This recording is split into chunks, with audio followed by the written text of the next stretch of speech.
प्रेमानंद महाराज जी इस समय इस धरती के लिए एक आध्यात्मिक सूर्य की तरह से हैं और बहुत पावरफुल सुंदर ऑरा है। लगभग 400 से 500 किलोमीटर है उनका ऑरा की जो विड्थ है। सर आपने कभी पास्ट लाइफ में जाके उनकी पास्ट लाइफ देखी है सर कि उनकी पास्ट लाइफ कैसी थी और क्या थे सर वो? उस लोटस के मध्य में भगवान श्री कृष्ण और राधा रानी की ऊर्जा मौजूद है और उनके एक स्तर नीचे कुछ आचार्य बैठे हुए दिखाई दे रहे हैं। तो उसमें उन्होंने बताया कि वो जो दिख रहे हैं वहां पर प्रेमानंद जी महाराज जी एक ब्राइट गोल्डन ओरा के साथ दिखाई पड़ रहे हैं। आप ठीक। कह सकते हैं कि भगवान कृष्ण का ही एक रूप है। उन्होंने कहा कि ये पहले इनका एक जन्म जो है तमिलनाडु में कांचीपुरम एक जगह है तमिलनाडु में कांचीपुरम जी। वहां पर देवदत्त नाम से एक जन्म हो चुका था और वहां पर एक ग्रस्त साधु थे। तब भी एक जन्म उन्होंने कोई पूना के पास भी देखा। जब जब इन्होंने जन्म लिया ना तब तब इन्होंने भक्ति का ही प्रचार किया है। ऐसा क्यों रहा कि इतनी बड़ी हस्ती, इतनी अच्छी सोल, इतने कष्ट क्यों झेले सर नहीं जानता है? जब जब संसार पर कष्ट आएगा ना आप पाओगे कि इनकी तकलीफ बढ़ जाएगी। कष्ट लोगों का होगा लेकिन तकलीफ इनको ज्यादा अनुभव में होगी। जब जब हमारे देश के अंदर कोई ना कोई गलत चीजें होंगी तो उनकी शायद तबीयत खराब होना देख सकते हैं। आप ये कहना चाह रहे हैं? यस, ये इस बात की बहुत बहुत संभावना है कि ऐसी हस्तियां जो संकल्प लेकर आती हैं ना संसार में कोई उन्हें रोक नहीं सकता। बड़ा टास्क लेकर आए हैं, टास्क कभी कंप्लीट नहीं हुआ, टास्क पूरा किए बगैर कभी नहीं जाएंगे। 2026 विशेष रूप से देखना इनका प्रभाव और मल्टीप्लाई होगा और ज्यादा। यानी जो अभी तक नहीं था ना, जिन जिन कोनों में लोग सोए पड़े थे ना, वो जाग जाग कर इनकी तरफ जुड़ना शुरू कर देंगे। ये दोबारा से सनातन का प्रचार करने के लिए, आत्मा के कल्याण के लिए दोबारा आए। मौका है, अभी तो गोल्डन चांस है, तो जाग जाएं। मैं सभी से निवेदन करता हूँ और अपने जीवन को बेहतर बनाने का प्रयास।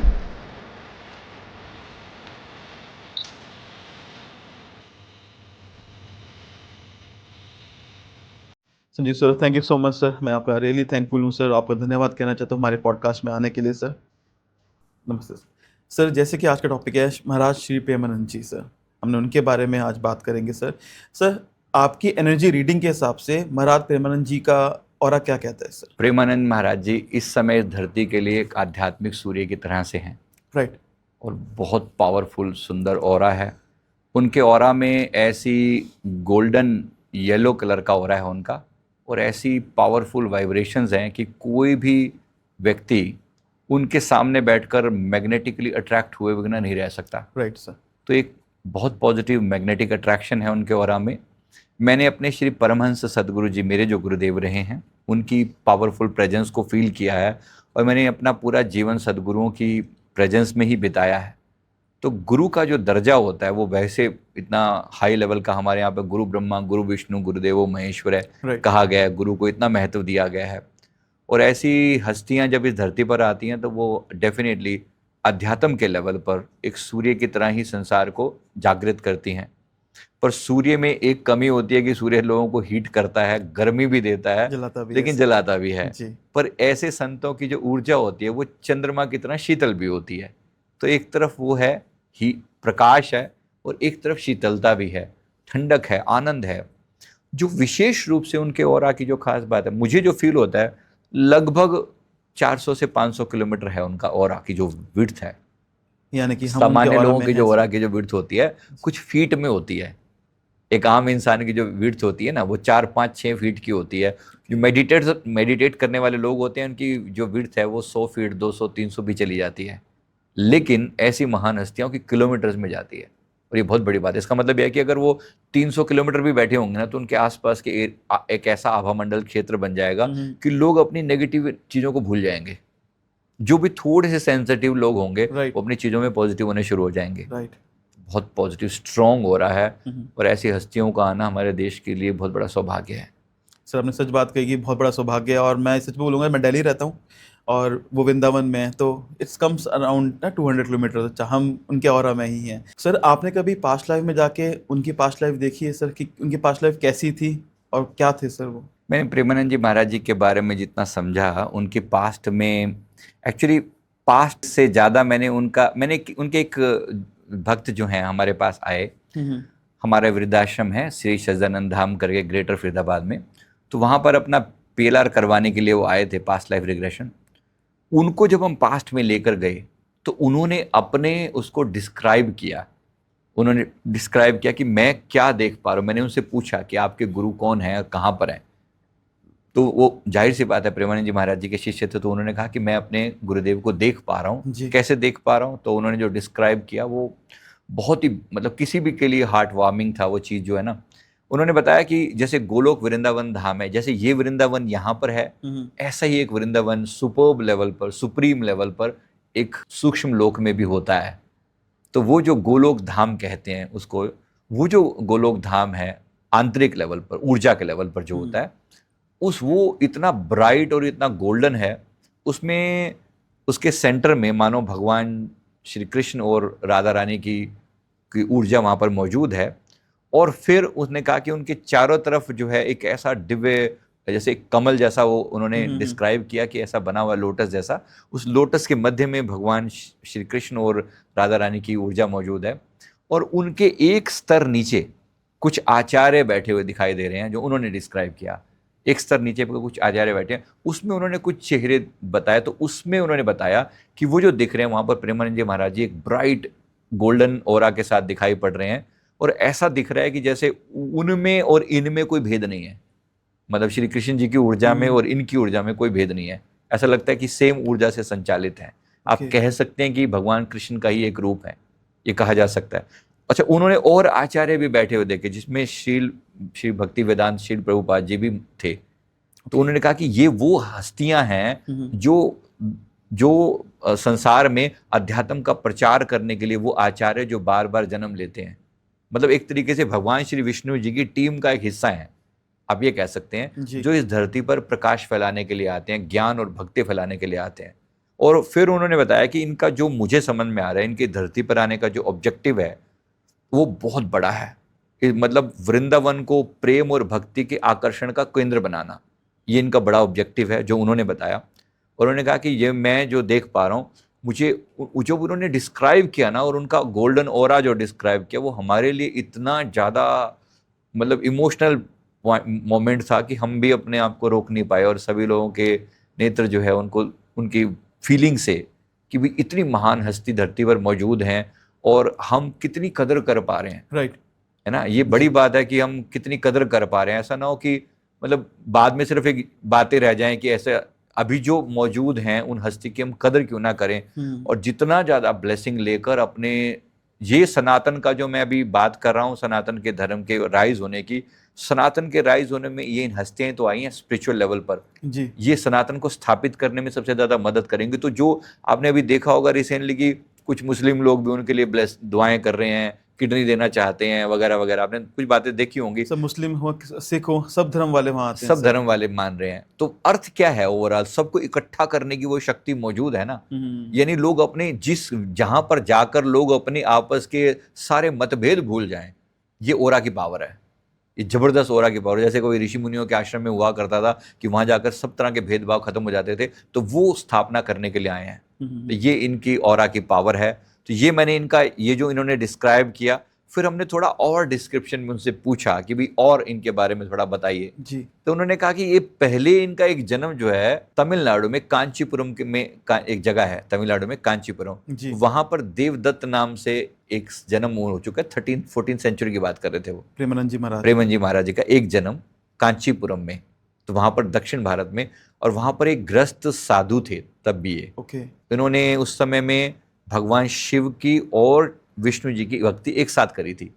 मतलब जीवन के कुछ पार्ट में शिव जी की और कुछ पार्ट में, यानी इनका तब भी मत ये था क्योंकि वहां पर ना भेदभाव होता है, शैव और वैष्णव ऐसे करके भेदभाव होता है, साउथ में बड़ा चलता है।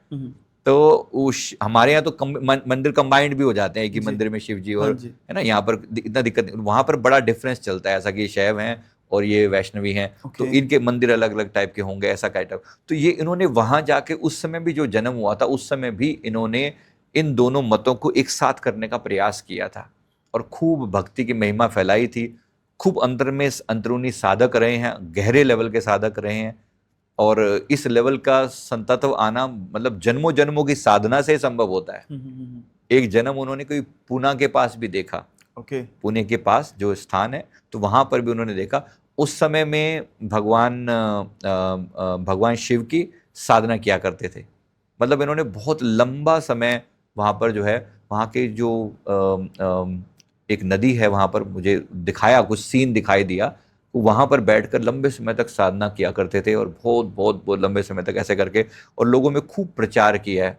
यानी जब जब इन्होंने जन्म लिया ना, तब तब इन्होंने भक्ति का ही प्रचार किया है अलग लेवल पर। कभी जी। ज्ञान फैलाने के लिए इनका एक जन्म उन्होंने जो देखा और बताया कि वो जन्म वेस्ट बंगाल में भी हुआ है। ओके। तो वेस्ट बंगाल में माँ काली की और श्री कृष्ण जी की साधना क्या करते थे।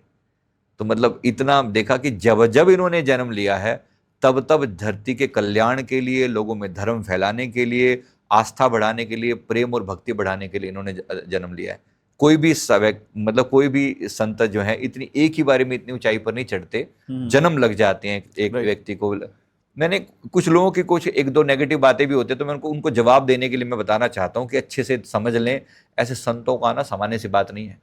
भारत में मैंने वही वर्ड यूज किया, स्पिरिचुअल सूर्य हैं वो। राइट। तो ये छोटी बात नहीं है जब मैं ये बात कह रहा हूँ। तो कहने को और संत भी बहुत मौजूद हैं, लेकिन एक इतना संतत्व आना कि सबके बस का खेल नहीं है। तो ऐसा होने का मतलब है जिनकी प्रेजेंस में जाकर, और मैंने फील किया उनके ऑरा की एनर्जी को कि उनके पास बैठने से नेगेटिविटी अपने आप डिजोल्व होने लगती है। तो जो व्यक्ति अपने कुछ नेगेटिव कंसेप्ट मन में लेके गया भी होता है, दुनिया भर के सवाल, मैंने किसी से कई लोगों ने आके बोला जो गए हैं उनके पास, जिन्होंने उनके दर्शन किए हैं, कि मन में इतने सारे उल्टे सीधे सवाल लेकर गए थे, ये पूछ लेंगे वो पूछ लेंगे ऐसा वैसे, जाके सब शून्य हो जाता है एकदम से। यही संत की महिमा है कि मतलब जहां जाकर आप अपने सारे विचारों को खो दो और शून्यता सहज उपलब्ध हो जाए और प्रेम दिल में संचारित होने लगे, तो ये संतत्व है। बेसिकली वहाँ जाके इंसान ना अपनी चीज़ें भूल जाता है, उनमें ही खो जाता है।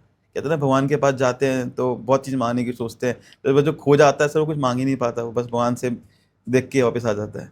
सर आपने बहुत सही बात बताई ये चीज़। सर प्रेमानंद जी महाराज की बात करता हूँ, हर युग में मतलब हर सालों से हम देखते आ रहे हैं, कई सारे गुरु आ रहे हैं सर। उनके कहीं ना कहीं कोई 1% 2% हिटर्स भी हैं। ये वो गुरु हैं सर, इनकी 0% हिटर है।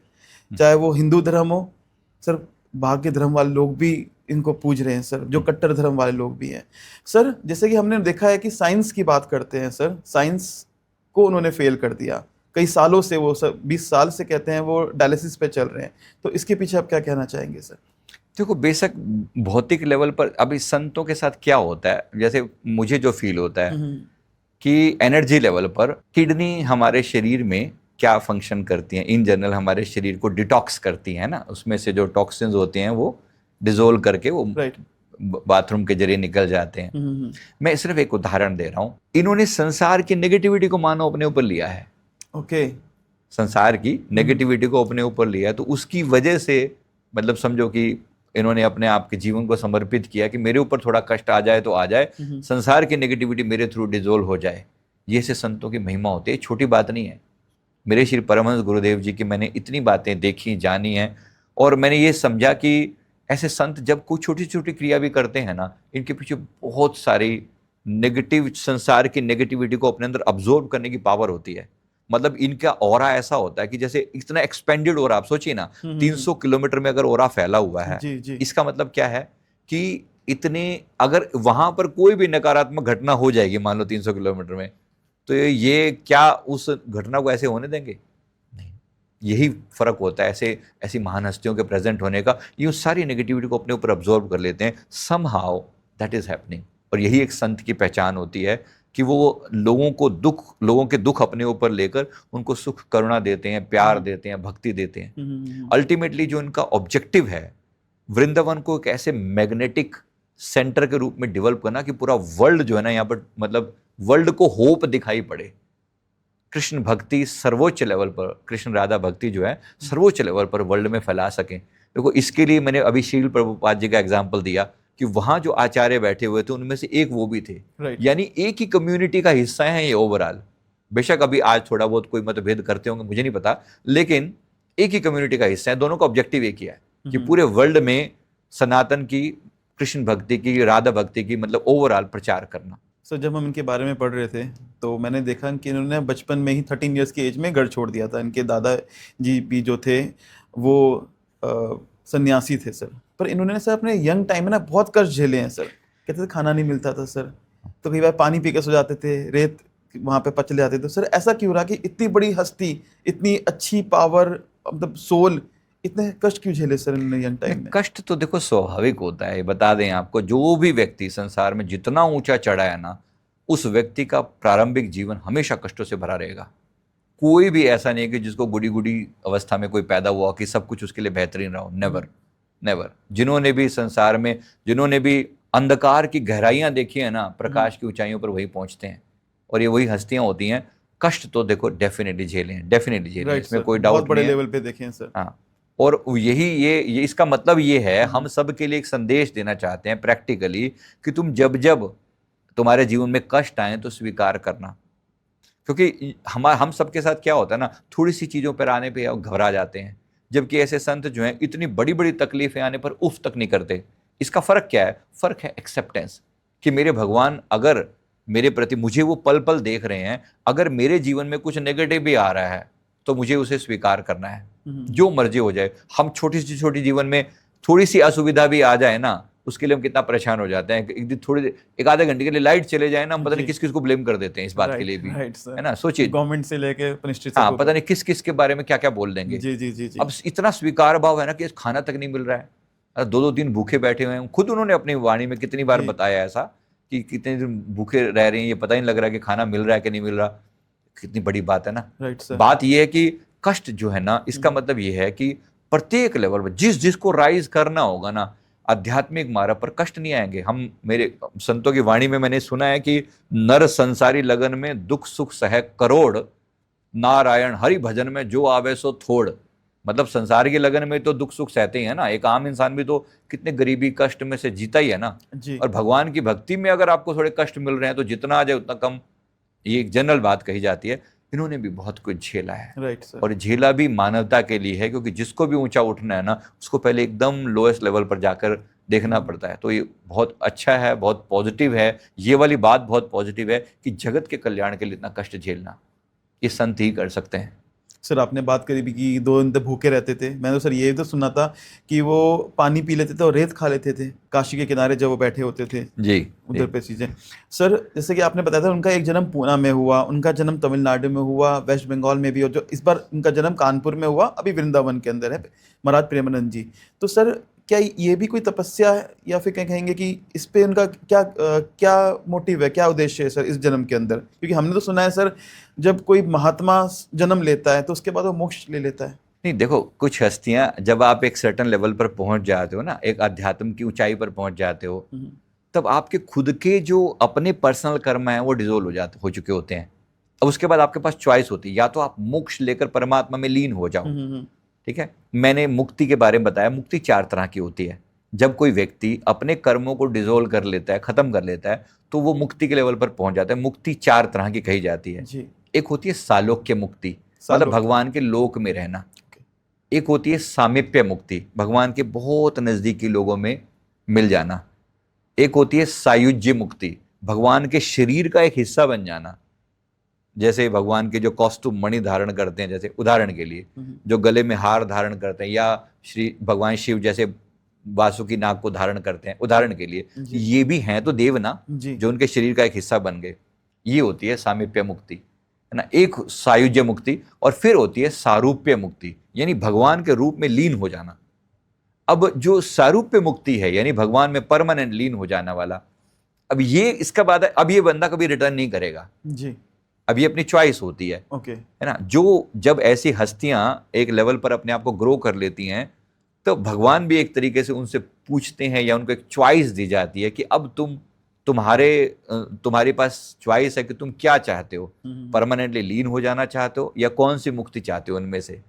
तो ज्यादातर जो संतों को मैंने देखा है, कुछ तो लीन हो जाते हैं, डेफिनेटली हो जाते हैं, लेकिन कुछ संतों को मैंने देखा है कि वो ये चुनते हैं अपने आप को कि हम संसार में जाएंगे और आपके नाम का प्रचार करेंगे, क्योंकि भगवान ने भी जन्मों जन्मों पर हमारे ऊपर इतनी मेहनत करी है ना, है ना। मेरे समय में भी जब मेरा आध्यात्मिक जागृति का समय था, तो मेरे गुरुदेव ने मुझे चॉइस बोली थी कि अब देख, तेरे कर्म तो डिजोल्व हो गए हैं, लेकिन अब ये बता कि मोक्ष चाहिए, या फिर उससे पहले मेरे दिमाग में भी मोक्ष मोक्ष घूमता रहता था। लेकिन जब समय आया जी, तो मेरे गुरुदेव ने मेरे से पूछा, मेरे परमहंस जी ने, कि आप मोक्ष चाहिए या फिर दोबारा आना है। मैंने तो अपने हिसाब से मोक्ष। गुरुदेव ने कहा, देख तुझे यहाँ तक लाने में जन्मों जन्मों की मेहनत लगी है, प्रकृति की, संतों की, इतने बड़े बड़े गुरुओं का आशीर्वाद मिला।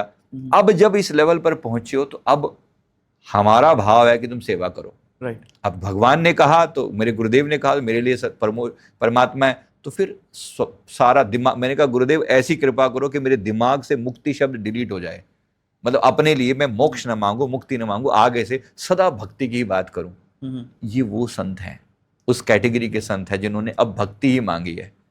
मुझे नहीं लगता है कभी मोक्ष धारण करके कि परमानेंटली मर्ज हो जाएंगे परमात्मा में, मुझे नहीं लगता। मतलब ये एक चॉइस हो सकती है, लेकिन मुझे उनकी जितनी एनर्जी को मैं पढ़ पाता हूं, मैं अपने हिसाब से कह रहा हूं, बाकी उनकी अपनी मर्जी है, कोई किसी पे वो नहीं किया जा सकता। ऐसे संतों के बारे में कुछ और कहना उचित नहीं है, पर ये लगता है ऐसा कि इतनी हस्ती महान है कि वो अपनी चॉइस है उनके पास, उनको कोई कंट्रोल नहीं इस मामले में, कोई ऐसा नहीं लगता कि वो उनके ऊपर कोई लिमिटेशन है। वो जितना चाहें उतना अपना जीवन को बढ़ा सकते हैं, स्वस्थ रूप में जितनी अपनी उम्र लिखना चाहें वो लिख सकते हैं, क्योंकि एक समय पर काल भी तो भगवान के कंट्रोल में है ना। Right sir.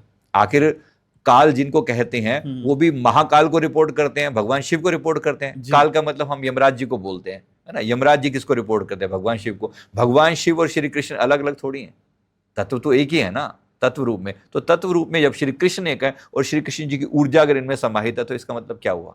काल भी उनके कंट्रोल में है, इसका मतलब ये है। बिल्कुल सर। तो ऐसी जब हस्तियां होती हैं तो इनके पास कोई समय का प्रभाव नहीं पड़ता। आपने कहा स्वास्थ्य के बारे में कभी लोग चिंता भी करते हैं, बहुत सर, अभी तो बहुत चीज चली थी कि मैं सर, बहुत लोग डर गए थे, 2-3 दिन पद यात्रा नहीं हुई थी कि क्या हो गया सर, मैं खुद ही। आप निश्चिंत रहें, मैं सभी को आश्वासन देना चाहता हूँ। देखो, मैं उनकी भौतिक सेहत पर और कुछ मैं कमेंट नहीं करना चाहता हूँ। ये कहना चाहता हूँ कि ऐसी हस्तियां जो संकल्प लेकर आती हैं ना, संसार में कोई उन्हें रोक नहीं सकता फिर। और सेहत अभी प्रभु उनकी बड़ी कृपा है, वो रहेंगे लंबे समय तक, उनकी सेहत सुखद रहेगी, ऐसी हमारी प्रार्थना भी है और ऐसा हमें दिखता भी है। ये अपने विजन बता रहा हूँ जो हमें दिखता है एनर्जी लेवल पर, कि एक बड़ा टास्क लेकर आए हैं। टास्क कभी कंप्लीट नहीं हुआ, टास्क पूरा किए बगैर कभी नहीं जाएंगे ये। मतलब काल की भी औकात नहीं है कि काल आके ये कह दे कि भाई चलो आपका टाइम पूरा होगा, नहीं, ये नहीं कहा जा सकता। जब तक मेरा काम पूरा नहीं होगा नहीं जाएंगे। अभी वो नहीं हुआ है, अभी काम बहुत बड़ा है, ऑब्जेक्टिव बहुत बड़ा है। सर आपने बहुत अच्छी बात बोली और बहुत पॉजिटिव बात बोली कि सर अभी तो बहुत जरूरत है सर उनकी। अभी जरूरत है, अभी तो सूर्य उदय होना शुरू हुआ है, अभी तो होगा। और मुझे सालों साल अभी दिख रहा है, अभी नहीं, अभी दूर दूर तक। ठीक है, थोड़ा बहुत प्लस माइनस झेलते रहेंगे, क्योंकि जब जब संसार पर कष्ट आएगा ना, आप पाओगे कि इनकी तकलीफ बढ़ जाएगी। कष्ट लोगों का होगा लेकिन तकलीफ इनको ज्यादा अनुभव में होगी। ऐसे संत, मैंने कहा ना कि इनकी एनर्जी वास्ट होती है, तो कहीं तकलीफ आती है तो मैंने अपने गुरुदेव के बारे में देखा है कि तकलीफ किसी पर आती है, उनको ऊपर थोड़ी सेहत उनकी खराब हो जाती है, वो अपने ऊपर ले लेते हैं। तो यही उनकी पावर होती है, यही ओरा का मतलब है ना।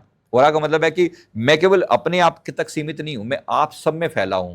मैं एग्जाम्पल से बता रहा हूं, मतलब किसी को भी कष्ट हो रहा है तो मुझे कष्ट हो रहा है, तो मैं अकेला नहीं हूं, मैं सभी में समाया हूं। ये अवस्था होती है जो मैंने अपने परमहंस जी, मेरे सदगुरु जी में मैंने अनुभव किया है कि प्रत्येक कण कण में उनका वास है। अगर किसी को भी तकलीफ हो रही है तो उनको हो रही है, तो लिटरली अपने ऊपर ले लेते हैं, सच है। तो सर क्या हम इसको कनेक्ट कर सकते हैं, जैसे कि इस साल मिड में बहुत सारी चीज़ें खराब हुई हमारे देश की, हमारी दुनिया की। बेसिकली मैं दुनिया नहीं कहूँगा, मैं देश की बात करूँगा सर। हमने स्टार्ट करेंगे, जैसे आपने कहा कि पहले अपने आप को देखें। बहुत सारे सर अभी तक सर बाढ़ें आई जा रही हैं, भूकंप आए, लोग आए, तो कहीं ना कहीं इन्होंने एब्जॉर्ब कर ली चीज़ें। यस। तो सर जब हमारे देश के अंदर कोई ना कोई गलत चीजें होंगी तो उनकी शायद तबीयत खराब होना देख सकते हैं, आप ये कहना चाह रहे हैं? यस, ये इस बात की बहुत संभावना है। सर आपने काफी अच्छा क्लियर कर दिया। एटलीस्ट सर ये चीज आपने क्लियर कर दी कि अभी काफी टाइम है उनको। जो लोग डर रहे थे, हम ही डर गए थे, बहुत डर गए थे सर। बहुत लोग ना सर रात को सोने से पहले ही सोच के सोते हैं कि सुबह उठ के ना उनका क्या कहते हैं प्रवचन सुनने को मिलेंगे। तो अभी काफी टाइम है सर। आने वाले 10 या 15 साल में क्या देखने को मिलता है सर? क्या वृंदावन में क्या बदलाव देखने को मिल रहा है सर? भाई, जिस पर्पस के लिए आए हैं ये अपने पर्पस के ऊपर पूरी तरह अडिग हैं, और जो दिख रहा है होता हुआ एक आध्यात्मिक शांति का केंद्र बनाना, लोगों के अंदर प्रेम और भक्ति का संचार हो। जो राधे राधे की धुन उन्होंने चलाई है ना, और साथ में बार बार मंत्र बोलते हैं, कृष्णाय वासुदेवाय, जो मंत्र बार बार कहते हैं, वो दुनिया के अंदर ऐसे फैलता हुआ दिख रहा है ना। मतलब ऐसा हब बना देंगे ना, हब बना देंगे, जैसे वृंदावन सेंटर ऐसा बना देंगे कि लोग आए तो यहाँ पर कोई भी इस प्रेम के गंगा में नहाए बगैर ना जाए। लिटरली वो संतों के चरण में, मैं कहता हूँ, तीरथ नहाए एक फल, हमारे लोग कहते हैं ऐसा हमारे संतों में, तीरथ नहाए एक फल, संत मिले फल चार, पर सदगुरु मिले अनंत फल। कहत कबीर विचार, यानी जिनके मिलने से, जिनके दर्शन मात्र से अनंत फल प्राप्ति होती है। तो ऐसी हस्तियां जब कोई अपना कार्य करती है ना, इनका ऑब्जेक्टिव बिल्कुल क्लियर होता है, जन जन में आध्यात्मिक जागृति लेकर आना। मैंने तो कहा कि आध्यात्मिक लेवल का सूर्य हैं, तो वो जो आध्यात्मिक जागृति लाने का जो प्रयास कर रहे हैं वो डेफिनेटली आएगा, और अपना काम पूरे किए बगैर वो कभी नहीं जाएंगे। ऐसे संतों को बिल्कुल क्लियर कट होता है कि मुझे जब तक मुझे इम्पैक्ट नहीं दिख जाएगा, और अभी तो राइज होना शुरू हुआ है, राइट सर, है ना। अभी तो हमारा भारत राइज हो रहा है, अभी तो धीरे धीरे लोगों को समझ में आ रही है। अभी तक तो लोग इतनी तुच्छ नजरों से देखते थे हमारे देश को। राइट, अब जब देश को ऊंचा उठना शुरू हुआ है, तो अध्यात्म में हमने सूर्य की तरह से, हमने कहा ना विश्व गुरु। अब विश्व गुरु बनने में कहाँ से विश्व गुरु बनेंगे, जब तक हम लोगों के बीच में संतों जैसी वो बात नहीं आएगी, जब तक हमारे अंदर सूर्य नहीं जागृत होगा, तो कैसे बात बनेगी। तो ये संत जो हैं उस लेवल पर आके सूर्य की तरह काम करते हैं, जिनके आने से सारी डार्कनेस खत्म होती है। और 2026 विशेष रूप से देखना, इनका प्रभाव और मल्टीप्लाई होगा और ज्यादा। यानी जो अभी तक नहीं था ना, जिन जिन कोनों में लोग सोए पड़े थे ना, वो जाग जाग कर इनकी तरफ जुड़ना शुरू कर देंगे। तो जिन लोगों के अंदर थोड़ी बहुत आध्यात्मिकता कहीं दबी पड़ी थी, सोई पड़ी थी, लोग कभी करते हैं कभी भूल जाते थे, अब साउथ में इनका इंपैक्ट देखना। मैंने कहा ना, इनके जन्म साउथ में हो चुके हैं। राइट सर, अभी साउथ में इतना इंपैक्ट नहीं दिखता, अब देखना आप। ओके, कुछ ऐसी लीला होगी, कुछ ऐसी कहानी बनेगी, कुछ ऐसा चमत्कार होगा कि साउथ वाले लोग भागेंगे पीछे इनके। और ये कब देखना कब देखना देख पा रहे हैं सर आप? ये होता हुआ दिख रहा है अगले कुछ समय के अंदर। एग्जैक्ट टाइमिंग कहना एकदम ठीक नहीं है, पर आप देखोगे कि इनका इंपैक्ट उन जगहों पर जाएगा जहां पर मुझे एक समय में अफ्रीकन इनके आसपास में घूमते दिख रहे हैं, अफ्रीका वाले लोग, अफ्रीका वाले, हाँ, उनके बीच में कैसे आकर्षण पैदा होगा, कहाँ से वो चेतना जागृत होगी, ये समय बताएगा, लेकिन ये होता दिख रहा है। और विशेष रूप से साउथ इंडियंस मुझे बहुत दिख रहे हैं इनके आसपास में समय आने पर, क्योंकि इनके वो पुरानी जो स्मृतियां, जो लोग उस समय इनसे जुड़े रहे थे, मैंने कहा ना कांचीपुरम में जो जन्म था, जो लोग उस समय जुड़े रहे थे, महाराष्ट्रियन लोग बहुत जुड़ेंगे। नॉर्थ इंडिया में तो है ही इम्पैक्ट, साउथ में भी आप इनका इम्पैक्ट बहुत गहरा होता हुआ देखोगे। और बड़े पॉलिटिकल लेवल पर भी लोग आके कोशिश करेंगे, लेकिन ये पॉलिटिशियन से सदा मुक्त थे और मुक्त रहेंगे, और बहुत बड़े लेवल पर इम्पैक्ट दिख रहा है। एक जो बड़ी चीज इनके ओरा में दिखती है ना, कि उनके सामने जाते ही बंदे के कार्मिक डिजोल्व होने शुरू हो जाते हैं।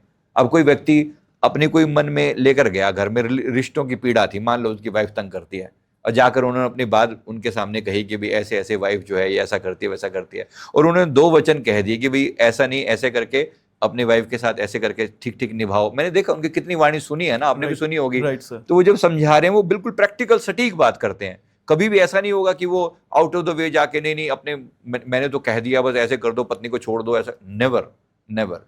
उन्होंने कभी भी अपने आदर्शों को नकारा नहीं है, और ये सबसे बड़ी बात है। जो आदर्शों पर खरे हैं ना जो संत, वो ऑटोमेटिकली संसार में चेंज लेकर आएंगे। और वे आम लोगों की से जब बात करते हैं तो आम लोगों की भाषा में ही बात करते हैं। ऐसा नहीं कि भाई हमने तो कह दिया, शास्त्रों में ये लिखा है कि वो लिखा है, नहीं, ऐसा ना कह के, बल्कि बहुत कनेक्ट करेंगे, आम लोगों की भाषा से कनेक्ट करते हैं, और ये बहुत बड़ी बात है सर। बिल्कुल से सही कहा सर, काफ़ी कनेक्ट कर जाता है उनके सामने, उनसे बात करते ही ना सर। और सर वो हंसते बड़ा अच्छा है सर, वो कभी आप उनकी हंसी देखें, लग रहा है कोई। अब देखो भगवान कृष्ण जब हंसते होंगे और कैसे होते होंगे, सोच के देखो। राइट, जब मैंने कंपैरिजन किया तो ऐसे थोड़ी कंपैरिजन करके देखा है। सोचिए, मतलब वो ऐसी हंसी जो एकदम सरल है, निश्चल है, कोई उसमें लाग लपेट नहीं।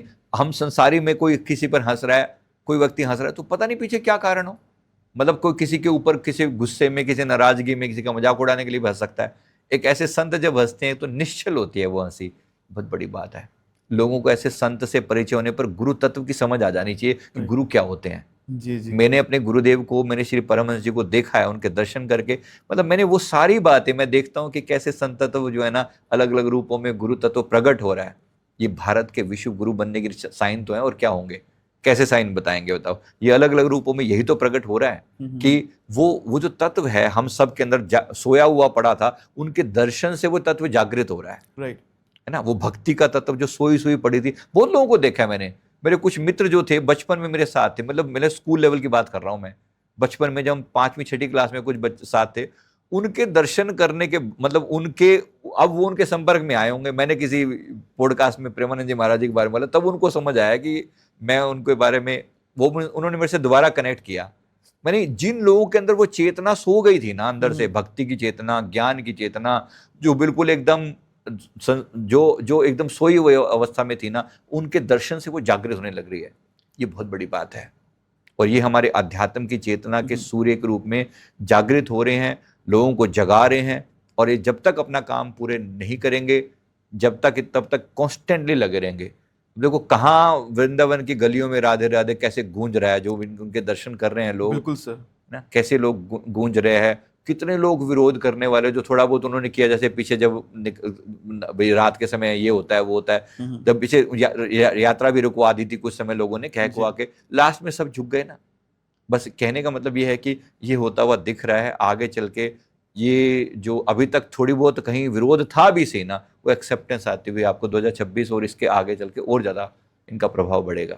सर अभी आपने कहा था ना कि सर आपने उनके पास अफ्रीकन लोग भी देखे हैं। अभी आपने कहा सर महाराष्ट्र में भी उनका इम्पैक्ट पड़ने वाला है, और सर हम देख रहे हैं कि मुस्लिम तो आ ही रहे हैं, सिख भी आ रहे हैं। तो क्या सर हमारे देश को सनातनी बनाने में, हिंदू राष्ट्र बनाने में इनका हाथ नजर आता है? डेफिनेटली नजर आता है, बिल्कुल नजर आता है।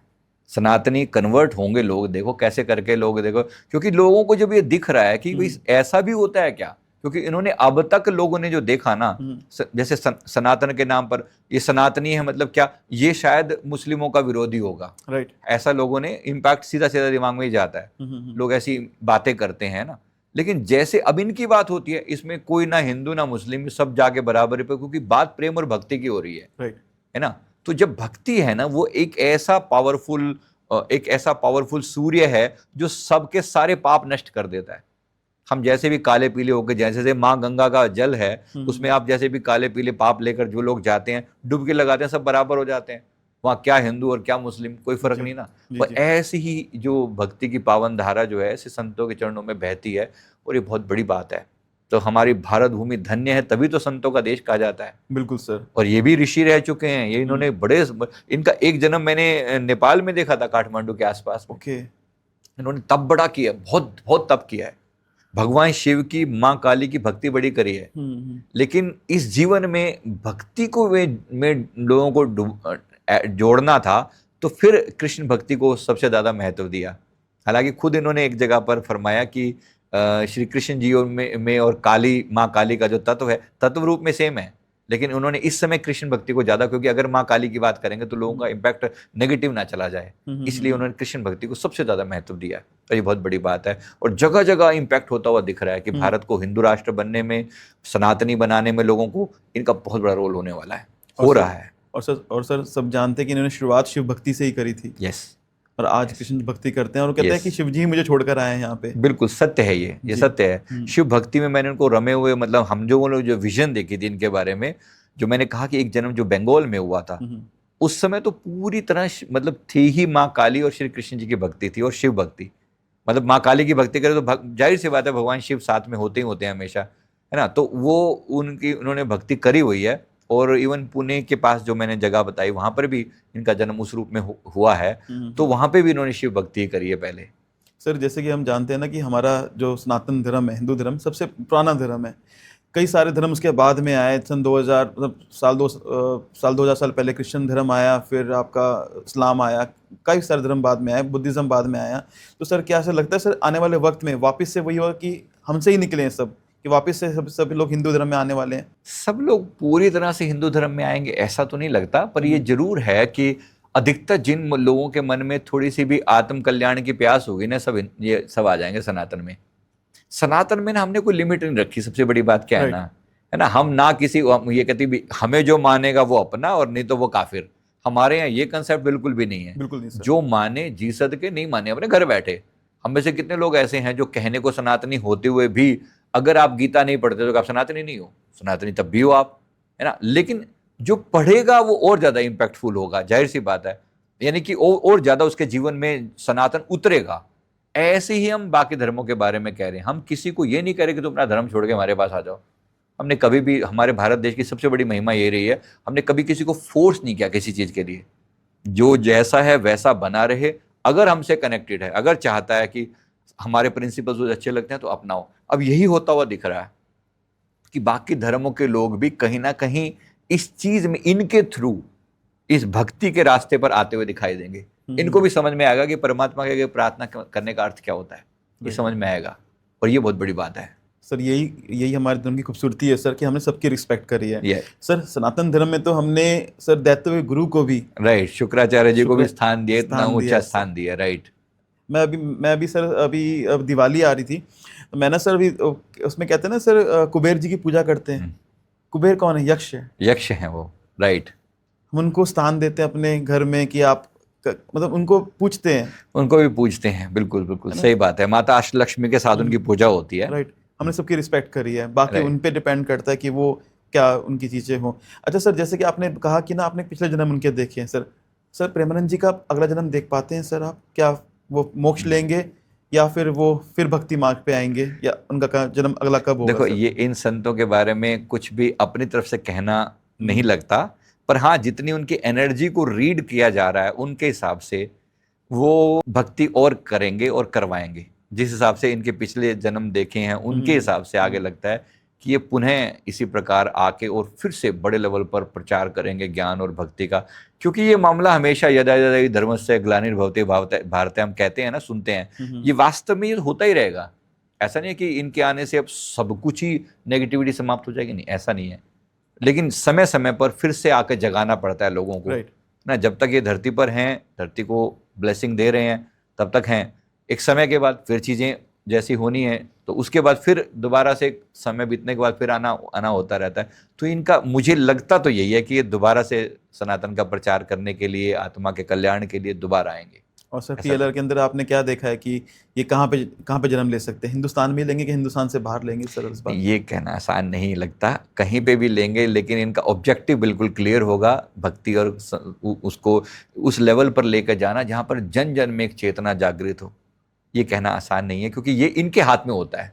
यानी कि एक वो जो दिखता है ना, ये वैसा हम लोग एक आम इंसान की तरह से क्या होता है ना, उनके अंदर जो धारणा होती है ना, जैसे कोई व्यक्ति या इंडिया में बैठ के सोचता है कि मुझे अमेरिका में जन्म लेना है, राइट, तो उसके अंदर वो फीलिंग पहले से होती है। हम एनर्जी रीड करते हैं, लेकिन ये वो हस्तियां हैं जहां पर एनर्जी रीड करने का सवाल नहीं पैदा होता कि भाई यहाँ जन्म, ये अपनी तरफ से डिसाइड नहीं करते। समय और स्थान की जहाँ नीड होगी, जब पुकार आएगी, तो वहां पर अपने आप इनकी ऊर्जा पहुंच जाएगी। जैसे कि आपने स्टार्टिंग में कहा था कि ये उनकी टीम में है, विष्णु जी की टीम, कृष्ण जी की टीम में है, कि जब जब जरूरत पड़ेगी तो अवतार ना ले भगवान, अपने टीम के बंदे भेजें, राइट, कि आप जाके वहां पे चीजें चेंज और करो। केवल इसी धरती पर ही नहीं, ये भी मैं आपको बता दूं, जितना मैंने देखा है ना, ये पूरा वैश्विक ओवरऑल जो कॉस्मिक मैनेजमेंट चलती है ये, यानी कि केवल इस धरती पर ही अवतार हुआ इतना नहीं है, अनेक अनेक रूपों में अलग अलग जगह पर भी अवतार होता है। यानी केवल धरती की मैं बात नहीं कर रहा हूँ, अन्य प्लैनेट्स नहीं है क्या, अन्य जगहों पर जीवन नहीं है क्या? अनेक अनेक जगहों पर जीवन है। रामायण के बारे में लिखा है, नाना भांति राम अवतारा, रामायण 7 कोटि अपारा। रामायण कितनी कही? 7 करोड़ बार कही गई, कि ऐसा लगता है कि सृष्टि के कण कण में रामायण घटित हो रही है। यानी भगवान राम एक ही जगह पर अवतार नहीं ले रहे हैं, अनंत अनंत अनंत जगहों पर अवतार धारण कर रहे हैं। तो केवल एक ही यूनिवर्स नहीं है ना, मल्टीवर्स का कंसेप्ट हमारे यहाँ पर माना जाता है। Right sir. अनेक अनेक ब्रह्मांड हैं, उन सब ब्रह्मांडों में अवतार होता है। तो इनकी सेवाएं भी ऐसे अनलिमिटेड हो जाते हैं। जब आप उनको उस लेवल पर देखते हैं कि जहां श्री कृष्ण तत्व में वो एक हो चुके हैं, तो जाहिर सी बात है उनकी सेवाएं केवल यहाँ तक सीमित हो, ऐसा जरूरी नहीं है। यानी कि मल्टीवर्स में भी चीजें चलती हैं। मल्टीवर्स में भी चीजें चलती हैं, और बिल्कुल चलती हैं। ऐसी हस्तियां जो हैं वो ग्लोबल इम्पैक्ट डालती हैं, मतलब कॉस्मिक इम्पैक्ट डालती हैं। सर आपकी बात सुन के ना मुझे एक बचपन की स्टोरी याद आ गई, मेरे पापा ने सुनाई थी मुझे, कि जब हनुमान जी राम जी के साथ में थे, उनका आखिरी वक्त था राम जी का, जब वो प्राण त्यागना चाह रहे थे कि हो गया मेरा इस दुनिया में, खत्म होगी, ठीक है। पर हनुमान जी का क्या सीन है कि हनुमान जी के साथ में होते प्राण नहीं त्याग सकता वो इंसान। तो उन्होंने ना एक गेम खेला, उन्होंने कहा कि अरे मेरी अंगूठी गड्ढे में चली गई है। तो हनुमान जी तो अपनी चीज़ें चेंज कर सकते थे, तो गड्ढे में जैसे गए वो तो दिखते हैं कि ना वहाँ पे बहुत सारी अंगूठियाँ हैं। तो यानी कि सर ये हर मतलब सच बात है सर कि हर बार चीज़ें बदलती हैं, हर युग आता है और हर मल्टीवर्स में चीज़ें सेम चीज़ें चलती हैं। ये सच है, बिल्कुल सच है। बार बार ये लीला होती रहती है। हम वो थोड़ा सा जानते हैं, बहुत थोड़ा जानते हैं अभी ब्रह्मांड के बारे में। मेरे सदगुरुदेव भगवान जी ने मुझे बहुत सारी चीज़ें दिखाई हैं। जो होता है, कुछ रहस्य ऐसे हैं जो अंदर ही मतलब पता होते हैं लेकिन बोले नहीं जाते। कुछ रहस्य ऐसे हैं जो रिवील करने पड़ते हैं। ये सच है, मल्टीवर्स में ये लीला चल रही है, खेल चल रहा है ओवरऑल। तो सनातन का प्रचार केवल यही नहीं होगा, और ऐसे संतों की कृपा केवल यहीं पर ही नहीं है, अन्य मल्टीवर्सेस में भी ये काम चल रहा है। और अनेक अनेक आत्माएं उन दुनिया से भी इस दुनिया में आई हुई हैं। मैंने अभी आपको बोला था 1995 की कुछ आत्माएं जो है ना वो यहाँ पर जन्म लिए हैं, और 26 में उनको मिलता हुआ देखोगे, और ऐसी जगह पर सेंटर पॉइंट बन जाता है उनके मिलने का। मतलब जैसे प्रेमानंद जी महाराज जी के चरणों में जो लोग मिलेंगे ना, उनमें अनेक आत्माएं एक दूसरे से मिलेंगी और ये मिलकर अपना कार्य करेंगी। तो एक जगह से सेंटर पॉइंट हो गया, तो यहाँ पर आकर संचालन हो रहा है, तो वो स्थान बन रहा है वृंदावन, ऐसा सोचिए। और ये बहुत बड़े लेवल का ग्लोबल इम्पैक्ट डालने के लिए, लोगों के अंदर प्रेम और भक्ति का संचार करने के लिए, आप अलग अलग जगह से लोगों को कनेक्ट होता हुआ इनके साथ देखोगे। पूरे यूरोप में भी जो लोगों के अंदर भी जिज्ञासा है ना, जो लोगों में थोड़ी सी भी भक्ति है ना, वो लोग अपने आप कनेक्ट होंगे। सर काफ़ी अच्छी चीज़ आपने बताई सर इसके अंदर। सर मैं आपसे जानना चाहूँगा कि आप हमारे व्यूअर्स को क्या संदेश देना चाहेंगे? आप इतने बड़े विख्यात एस्ट्रोलॉजर हैं सर, और इतनी चीज़ें आप दुनिया में कर रहे हैं। देखो, मैं सभी से निवेदन करूंगा कि आप सबके अंदर जो भी सोया हुआ भक्ति का तत्व है ना, अब जगाने का समय है। इट्स नाउ और नेवर। सूर्य उदय हो रहा है उस समय, जैसे कहते हैं बहती गंगा में हाथ धो लो, है ना। इससे पहले भी अगर आप देखें, जैसे ऐसे संतों के आगमन से पहले अनेक घटनाएं पहले भी हुई हैं लोगों को जगाने का। प्रकृति जब जब को नेचुरल डिजास्टर लाती है ना, एकदम हमारे मन में आता है, हाय हाय चलो अभी कुछ मेडिटेशन की तरफ बढ़ जाओ। कोरोना के बाद आपने देखा कितना दुनिया में चेंज आया है। राइट। बहुत लोग एकदम से ध्यान की तरफ, मेडिटेशन की तरफ भर भर के जाना शुरू कर दिया लोगों ने। चेंज आया ना बड़ा वाला।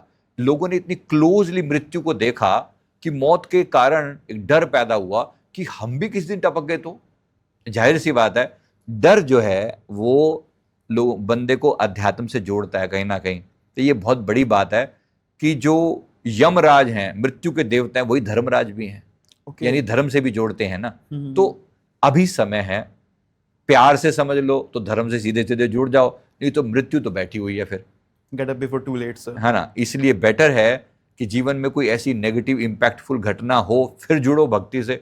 अभी जुड़ जाओ, अभी तो सूर्य उदय हो रहा है, साथ में जितना हो सकेगा आंखें खोल लो। कई लोग अभी भी अलसाए हुए पड़े हैं, क्योंकि सूर्य उदय होने पर सब थोड़ी उठ के बैठ जाते हैं। बहुत लोगों ने अपने दरवाजे बंद कर रखे हैं, तो खोलो, open it up, open your mind. तो थोड़ा ओपन करोगे तो सूर्य उगता हुआ दिखेगा, वरना बहुत लोगों को नहीं दिखेगा क्योंकि उसके दरवाजे नहीं खुले कभी भी। तो जरा जिसकी खिड़की दरवाजे खुले होंगे तो सूर्यदेव की ऊर्जा अंदर आएगी। 2026 साल है सूर्य उदय होने का, उनकी ऊर्जा अंदर आने का, भक्ति के बढ़ने का साल है। और प्रेमानंद जी महाराज जी जैसी हस्तियां मौजूद हैं, इनके होते हुए इम्पैक्ट आ सकता है, इनके ऑरा फील्ड में इम्पैक्ट आ सकता है। अब अगर नहीं तो फिर कभी नहीं। तो अभी चांस है। मैं उम्मीद करता हूँ कि सब लोग सुन के, ये वाली बात सुन के पॉजिटिवली अपने जीवन में चेंज आना शुरू करें। ब्रह्म मुहूर्त में उठकर अपने आप के जो भी आपके इष्ट हैं, मैंने आपको किसी चीज़ के लिए फोर्स नहीं करता कि ये वाला जप लो मंत्र, के वो वाला जप लो। जहाँ आपके इष्ट हैं, अपने इष्ट से जुड़ो, अपने गुरु भगवान से जुड़ो, गुरु तत्व के प्रति समर्पित हो जाओ। वास्तव में गुरु तत्व को ही तो जगा रहे हैं हम सबके अंदर, वरना कौन गुरुओं का आदर करने वाले लोग बहुत कम थे। धीरे धीरे लोगों में भक्ति जागृत हो रही है, लोग जाग रहे हैं। लोग कैसे उनके चरणों में दंडोत प्रणाम करते हैं, सोचिए ना। वो इम्पैक्ट कहाँ से आ रहा है? वो इम्पैक्ट है, जरूरी है इस समय में लाना, क्योंकि जब हम उनके आगे झुकते हैं तो अनेक अनेक कर्म हमारे नष्ट हो जाते हैं, अनेक पाप नष्ट हो जाते हैं। उन्हें भी चाहिए, मौका है, अभी तो गोल्डन चांस है। तो जाग जाएं, मैं सभी से निवेदन करता हूं, और अपने जीवन को बेहतर बनाने का प्रयास करें। Thank you so much sir. मैं आपसे कहना चाहूँगा राधा राधा सर। जी धन्यवाद। धन्यवाद सर।